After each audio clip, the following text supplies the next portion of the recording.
The Hegemony mothership cast long shadows over the United Nations headquarters in New York, its imposing silhouette blotting out the sun. Inside the emergency session of the Security Council, diplomats from every nation spoke in hushed, trembling voices. They've already demonstrated their weapons on Beijing, the Chinese ambassador said, his usual composure shattered. 12 million souls, gone in seconds. The Secretary General adjusted her microphone with shaking hands. We've received another transmission. They demand our unconditional surrender within 24 Earth hours. After that, she couldn't finish the sentence. Meanwhile, in the Pentagon's underground command center, General Elena Reyes studied satellite imagery of the alien vessels. Unlike the politicians, she wasn't paralyzed by fear. She was calculating odds, assessing weaknesses, looking for patterns. Their energy signatures spike 3 seconds before they fire, she noted, pointing to thermal readings from the Beijing attack.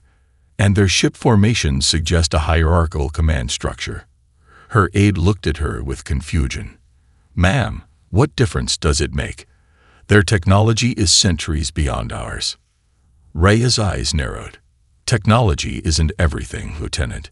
History is filled with technologically superior forces that lost to more determined, adaptable opponents." Aboard the International Space Station, Captain Maya Chen and her crew watched as the Hegemony ships methodically positioned themselves over major cities worldwide. The station's comms had gone silent after her initial reports, leaving them isolated but undetected, a blind spot in the aliens' attention.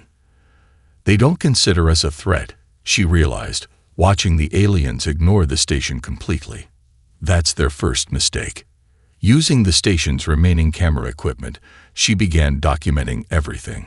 Ship movements, energy fluctuations, communication patterns.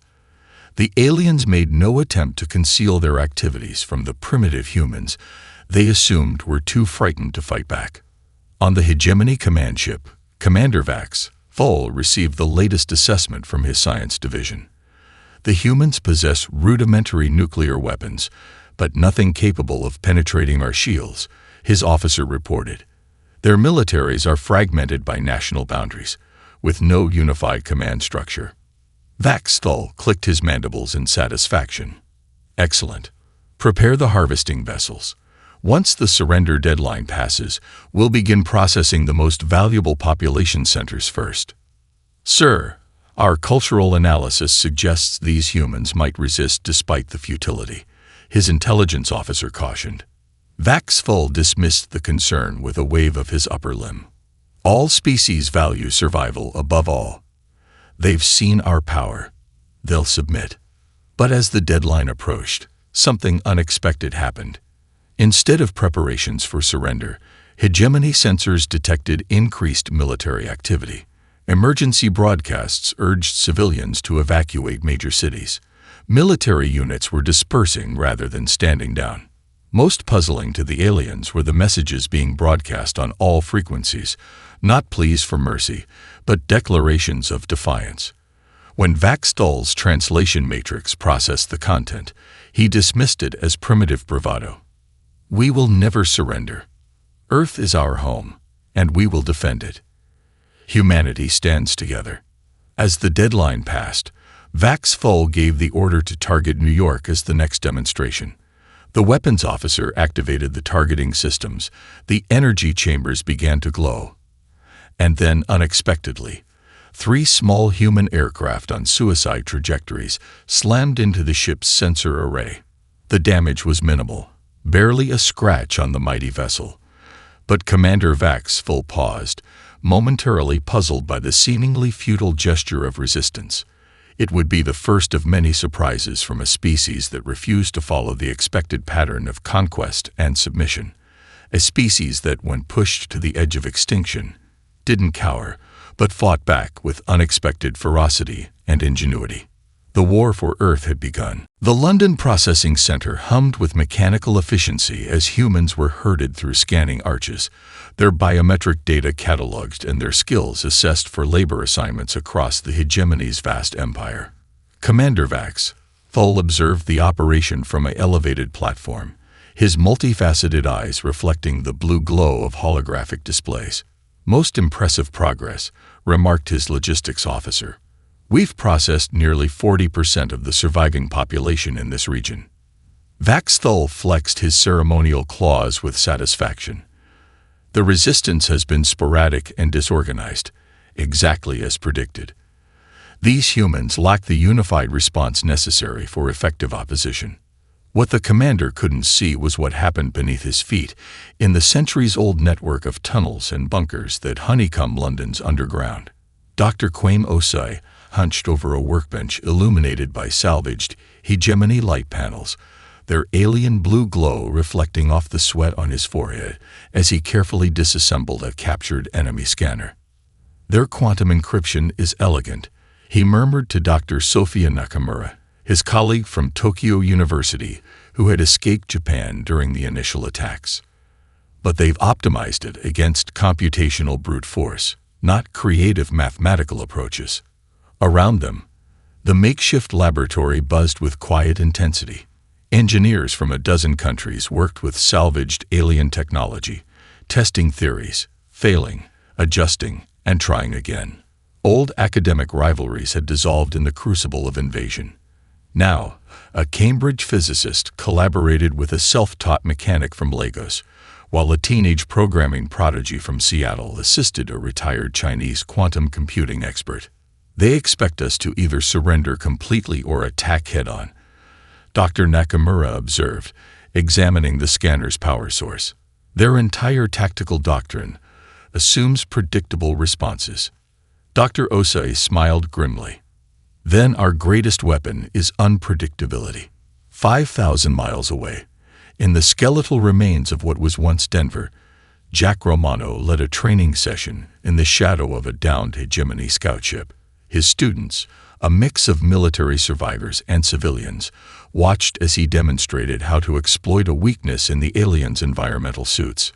"Their atmospheric filters can't distinguish between natural particulates and synthetic ones," he explained, showing them a homemade compound that looked like ordinary dust. "This mimics their homeworld's volcanic ash, which their suits are programmed to allow through in small quantities. But for us..." He sprinkled the substance on a captured suit. Within seconds, warning lights flashed across its control panel. "For us, it's a way inside their defenses," he concluded. "They rely on technology to protect them. We'll use that reliance against them." A former high school chemistry teacher raised her hand. "We've been experimenting with their communication devices. The crystalline components respond to specific sound frequencies in ways they don't seem to anticipate." Romano nodded appreciatively. "Good. Bring me what you found. Every vulnerability matters." In orbit, Maya Chen guided the stolen hegemony scout ship through a debris field, her hands moving confidently across the alien control interfaces that had once seemed incomprehensible. The small vessel, which her crew had nicknamed Mosquito, darted between larger pieces of destroyed satellites, invisible to the hegemony's orbital patrols. "Their blind spot extends 12 degrees from their aft sensor arrays," reported Yuri Petrov, the Russian cosmonaut who'd become her navigation specialist. "We can approach within 2 kilometers before detection is likely." Chen nodded, studying the massive hegemony command carrier they were shadowing. "Perfect.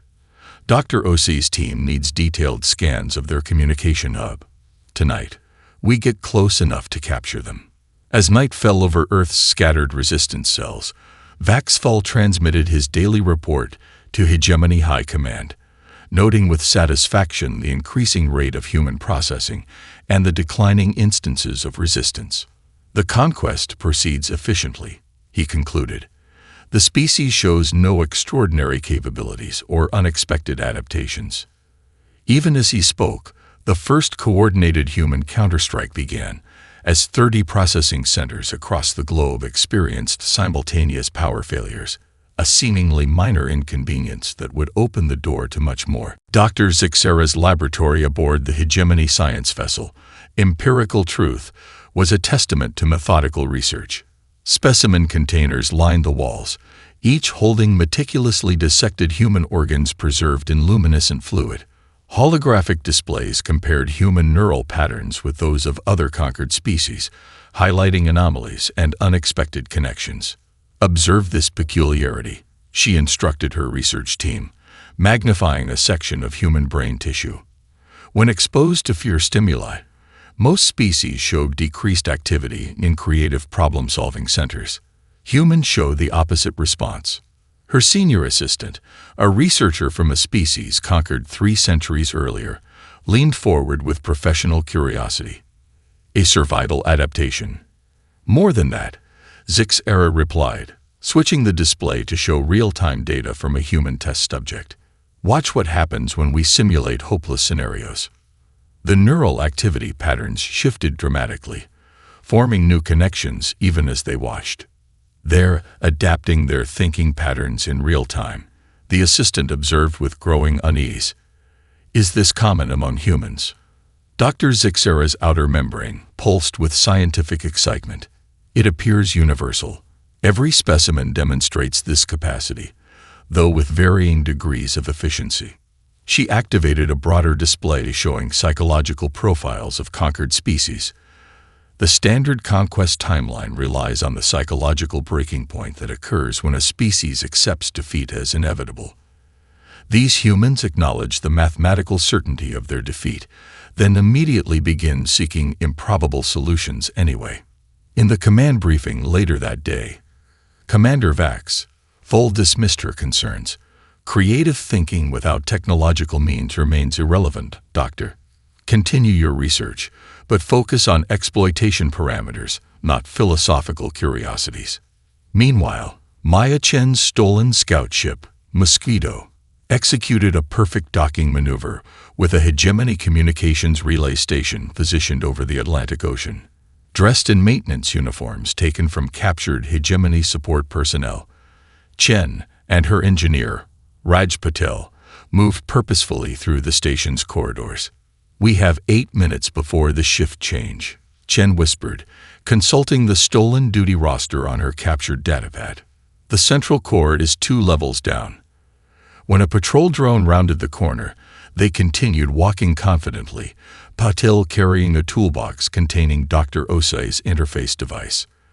The drone scanned their stolen identification chips, then continued its rounds without alarm. "Their security relies entirely on technological verification," Chen observed as they reached the central core. "They can't conceive of someone circumventing it." While Patel created a distraction in an adjacent maintenance bay, Chen connected the interface device to the communication node. For 3 precious minutes, it downloaded tactical databases, communication protocols, and most crucially, the command authorization codes for regional hegemony forces. Half a world away, in the charred skeleton of Rio de Janeiro's University Library, Jack Romano met with resistance leaders who had traveled from 6 continents using hegemony transport ships, hiding in cargo containers designed to shield biological samples from scans. Their environmental suits have 17 distinct vulnerabilities, Romano explained, displaying a holographic breakdown projected from a modified hegemony device. They designed them for efficiency, not security.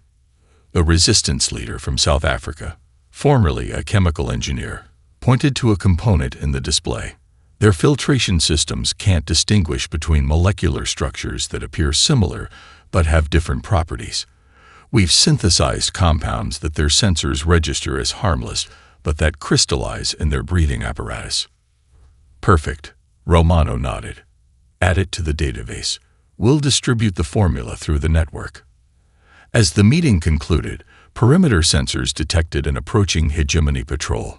Instead of panicking, the resistance leaders moved to predetermined positions, activating countermeasures designed specifically for this scenario. When the hegemony soldiers entered the building, expecting to find primitive insurgents, they instead encountered expertly laid traps that exploited weaknesses in their sensory equipment and tactical doctrine. What should have been a routine sweep became a devastating ambush. None of the patrol returned to report what they had found, or the disturbing fact that the humans had somehow acquired intimate knowledge of classified hegemony protocols that should have been impossible for them to access. The hunters were becoming the hunted, and they didn't even realize it yet. Commander Vax Hull paced the bridge of his flagship, the gleaming floor reflecting his agitated movements. 1 year into what should have been a routine conquest, his once immaculate vessel bore battle scars from unexplained attacks. Status reports from regional commanders had become increasingly concerning, when they came at all. Another supply convoy lost, his logistics officer reported, mandibles clicking nervously. The fourth this cycle. Tracking beacons went dark simultaneously. Vaxful slammed a clawed appendage against a console. Impossible. These primitives barely had orbital capabilities when we arrived. They cannot possibly be intercepting our shielded transports. The officer hesitated before continuing. Intelligence suggests they may have adapted our own technology for use against us. The attack patterns show understanding of our convoy protocols. Preposterous, Vaxed Hull hissed, but doubt crept into his voice. Prepare a secure channel to High Command. I must update them on our progress. In the flooded Paris metro tunnels beneath the Seine, Dr. Quaim Osoi hunched over a workstation cobbled together from salvaged hegemony components and Earth technology. Holographic displays cast eerie blue light across the faces of 24 scientists and engineers from around the world. We've done it, he announced, fatigue evident in his voice, but eyes bright with triumph. The final decryption algorithm is stable. We now have complete access to their subspace communications network. Cheers erupted throughout the underground chamber, quickly hushed by security personnel. Dr. Nakamura stepped forward, examining the data stream now flowing across their screens. It's more than we hoped for, she whispered. Ship movements, supply routes, command rotations. We're seeing everything. Dr. Osi nodded, allowing himself a brief smile. And they have no way of knowing we're inside their network. Their security protocols check for brute force intrusions, not the mathematical backdoor we discovered. He activated the Global Resistance Communication System, a network of modified hegemony transponders operating on frequencies the aliens considered too primitive to monitor. All cells, this is Prometheus. The torch is lit. I repeat, the torch is lit. Implementation of Phase 2 begins immediately. Across the globe, resistance leaders received the message and began coordinating actions that would have been impossible just months earlier. Instead of random acts of sabotage, they now executed precisely targeted strikes based on actual hegemony tactical data. In the mountains of what was once Colorado, Jack Romano received the transmission while training a new group of resistance fighters. This changes everything, he told his second-in-command, a former NATO Special Forces operative. With real-time intelligence, we can shift from defense to offense. His team had already perfected the art of ambushing hegemony patrols, but now they could target critical weaknesses in the alien occupation force. Their first priority, capturing intact hegemony technology instead of merely destroying it. They think in linear patterns, Romano explained to his fighters. Their battle computers calculate optimal solutions based on known parameters. Our advantage is that we do the unexpected. The pivotal moment came during a seemingly routine hegemony patrol near Lagos, Nigeria. A small child approached the alien soldiers, clutching what appeared to be a crude drawing. Following standard protocol for handling potential explosive devices, the patrol commander activated a scanner. That single action triggered Dr. Osi's dormant virus, which had been waiting for precisely this signature. It uploaded into the hegemony tactical network through the scanner's connection, opening a momentary window of vulnerability. 20 minutes later, the hegemony cruiser Inevitable Dominance received contradictory command sequences that forced a system-wide reset. In the 3-second vulnerability window this created, Maya Chen's team executed a precisely timed takeover, locking out the original crew and capturing humanity's first capital ship. Standing on the bridge of this massive vessel, Chen felt the weight of the moment. Send the confirmation code to all cells, She ordered her communications officer. Operation Trojan is successful. Watching this impossible event unfold on his command screen, Vaxfall felt something entirely unfamiliar to his species: genuine fear. The Hegemony War Council chamber aboard the grand vessel Immutable Doctrine vibrated with tension. 7 senior commanders from various conquered worlds sat in rigid formation around a holographic display showing Earth's current status. Dr. Zixera stood before them, her presentation on human adaptation rates causing visible distress among the council members. 2 standard years into what should have been a routine subjugation, she explained, her voice steadied despite the hostile audience, and these humans have accomplished what our models deemed impossible. The central display shifted to comparative technological progression charts. The steep, nearly vertical line representing human advancement since the invasion stood in stark contrast to the gradual slopes of previously conquered species. While the Kiveri took 3 generations to develop countermeasures to our control methods, humans have achieved similar adaptations within weeks, she continued. Their information-sharing efficiency exceeds all known species in our database. The Supreme Commander leaned forward, compound eyes reflecting the holographic data. You suggest these primitives pose a genuine threat to the hegemony. I suggest, Dr. Zixera replied carefully, that our standard conquest protocols have proven ineffective against their particular psychology. What breaks other species seems to strengthen humans. In the asteroid belt between Mars and Jupiter, Maya Chen now commanded a growing fleet of 17 captured hegemony vessels from a hidden base constructed inside a hollowed-out asteroid. The largest ship, renamed Defiance, served as her command center. Fleet status report, she requested, surveying the bridge staffed by a mixture of military personnel and civilian experts from a dozen Earth nations. All vessels operational at between 82 and 97% capacity, reported her executive officer, former Royal Navy Commander Julian Blake. Engineering teams have successfully integrated Earth-based control systems with hegemony technology on all ships. Chen nodded with satisfaction. And the prototype shield modifications. A young engineer, formerly a graduate student at MIT, stepped forward.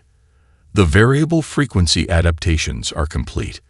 Based on Dr. Osei's calculations, the modified shields should be able to withstand the hegemony's primary energy weapons for up to 3 minutes, enough time to execute hit-and-run attacks. This was the key to their strategy, appearing from seemingly nowhere, striking high-value targets, and disappearing before the hegemony could bring their superior numbers to bear. The aliens' rigid tactical doctrine made them predictable, while the human fleet operated with a flexibility the hegemony struggled to counter. Meanwhile, Dr. Osei's global team had reverse-engineered hegemony shield technology, adapting it to work with Earth's power infrastructure. When the aliens targeted a hardened human settlement in the Andes Mountains with their dreaded planet Cracker weapon, expecting another demonstration of their unstoppable power, they watched in disbelief as the blast dissipated against a shield identical to their own. Impossible, whispered the hegemony weapons officer aboard the attacking vessel, checking and rechecking his instruments. Back on Earth, Jack Romano's resistance fighters now operated with unprecedented confidence. Using synthesized hegemony DNA and captured identity markers, they infiltrated alien installations with such effectiveness that some outposts fell without a single shot fired. The hegemony responded with increasingly desperate measures. Their psychological warfare division launched a campaign that had broken the will of 17 previous civilizations, broadcasting images of destroyed human cities, cultural treasures reduced to ash, and detailed simulations of Earth's complete annihilation. The human response defied all predictive models. Instead of surrendering, resistance intensified. Hegemony personnel began finding their barracks decorated with a new symbol before devastating attacks, a phoenix rising from Earth's ashes. Dr. Zixera concluded her presentation to the War Council with a finding that silenced even the most skeptical commander. Their neural adaptivity increases under pressure. the standard hegemony approach of escalating force until submission is actually accelerating their evolution as an adversary. "What do you recommend?" asked the Supreme Commander, mandibles clicking in agitation. Her answer was heresy by hegemony standards, withdrawal and reassessment. These humans are unlike any species we have encountered in the hegemony's 1,000-year history. The Council's response was swift and predictable. Dr. Zixera was removed from her position for defeatist ideology and replaced with a scientist more aligned with hegemony doctrine. It would prove to be one more critical error in a growing list of miscalculations about humanity. Commander Vax. Hull barely recognized his own command center. 3 years after their arrival, the gleaming order of hegemony technology had given way to battle damage and hasty repairs. Emergency lighting cast red shadows across worn consoles as status reports flowed in from the dwindling occupation force. Another manufacturing center, lost in what was called Australia, reported his second-in-command, her voice tight with tension. "The humans used our own defense drones against the facility." Vaxthal stared at the tactical display showing Earth's surface. Red indicators of hegemony control had once covered the planet's landmasses. Now they appeared as shrinking islands in a sea of resistance. "How?" he whispered, more to himself than his officers. "How do they keep adapting faster than we can respond?" A communication officer interrupted his thoughts. "Sir, we're receiving reports of simultaneous attacks on 57 critical installations worldwide. The pattern suggests coordination on a scale we previously assessed as impossible for their technology level." Before Vaxthal could respond, proximity alarms screamed through the command center. The massive view screen showed dozens of ships emerging from behind Earth's moon. Hegemony vessels now flying human colors. "Defensive positions," he ordered, but his voice lacked conviction. The tactical display showed Chen's fleet executing maneuvers that hegemony doctrine classified as suicidal. Until they succeeded, exploiting blind spots in hegemony sensor configurations with precision that suggested intimate knowledge of their systems. On the bridge of the Defiance, Maya Chen gave the command that humanity had been preparing for over 3 years. "All vessels, execute Operation Thunderstrike. Ground teams, commence Phase 1. Across the planet, Jack Romano's global network activated in perfect synchronization. Resistance fighters who had trained for this moment struck at the heart of hegemony power with devastating effect. Unlike previous guerrilla actions, this was a coordinated offensive designed to reclaim Earth in one decisive stroke. In his underground command center, Dr. Osai activated the planetary defense grid, a masterpiece of hybrid technology that married hegemony power systems with human innovation. The system had been built piece by piece, hidden beneath the alien surveillance network. "Shield generators online," reported his assistant. "Power distribution at 96% efficiency." Dr. O.C. nodded, eyes on the global display showing thousands of nodes activating simultaneously. "Initiate selective targeting protocols. Energy signature discrimination active." The skies above every continent lit up as the defense grid engaged. Hegemony ships found their weapons reflected back at them, while human-controlled vessels passed through unharmed. The aliens' rigid formation tactics, unchanged for centuries, became death traps as they could neither adapt to the new threat nor retreat without explicit orders from a command structure now in chaos. On his increasingly desperate flagship, Vaxthal received the final insult, a direct communication from the human resistance, broadcast on the hegemony's supposedly unhackable command channel. "Commander Vaxthal," Maya Chen addressed him, her image clear on his display. "Your invasion force is surrounded, your ground installations neutralized. We offer you the opportunity to surrender." The concept was so alien to hegemony doctrine that Vaxthal momentarily could not process it. In 1,000 years of conquest, the hegemony had never surrendered. "This is impossible," he finally responded. "You were primitive when we arrived. How could you advance so rapidly?" Chen's answer was simple but profound. "Because we were fighting for our survival, while you were merely following protocol. The more you tried to break us, the more we evolve to resist you. As his flagship systems failed around him, Vax Hull finally understood the fatal flaw in the hegemony's approach. They had conquered through overwhelming technology and unyielding doctrine, but humans conquered through adaptation, cooperation across artificial boundaries, and relentless innovation under pressure. His final transmission to Hegemony High Command contained a warning born of hard-won wisdom: retreat immediately. These humans transformed defeat into opportunity.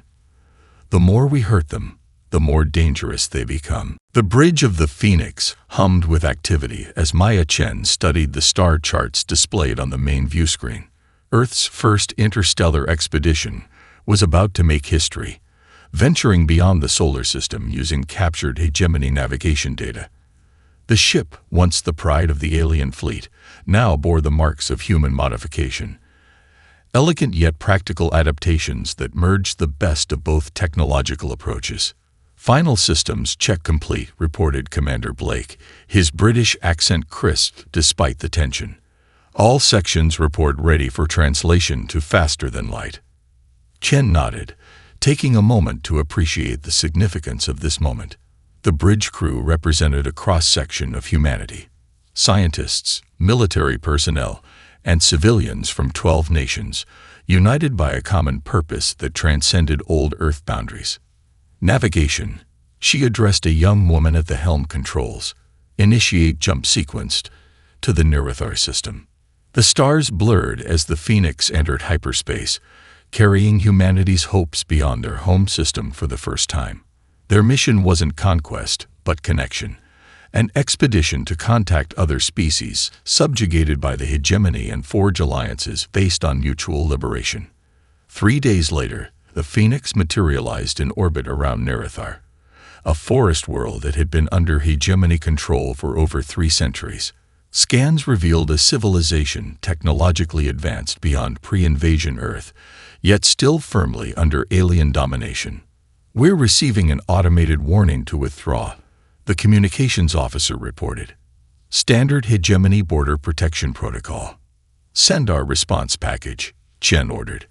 "Let's hope they recognize the significance of a hegemony vessel transmitting a non-hegemony message." Hours passed before a hesitant reply came from the planet's surface, not from the hegemony administrators, but from indigenous resistance fighters who had maintained a hidden communication network for generations. The message was simple: "Is it true? Has someone finally defeated them?" On the forest floor of Nerithar, amid towering trees that dwarfed Earth's tallest redwoods, Chen met with resistance leaders who had fought a losing battle against the hegemony for longer than any human had been alive. Their elongated forms, adapted for life among the massive trees, moved with grace even as their expressions showed disbelief. "How?" asked their elder, Vracian, silver-barked skin catching the dappled light filtering through the canopy. "How did you defeat a power that has crushed every resistance for 1,000 years?" Chen gestured to her diverse team. "Because we never accepted that defeat was final. Because we recognize that diversity creates strength, not weakness as the hegemony believes." She activated a holographic display showing Earth's defensive innovations, hybrid technologies that combined hegemony principles with human creativity. "We're here to share everything we've learned, to help you liberate your world as we did ours."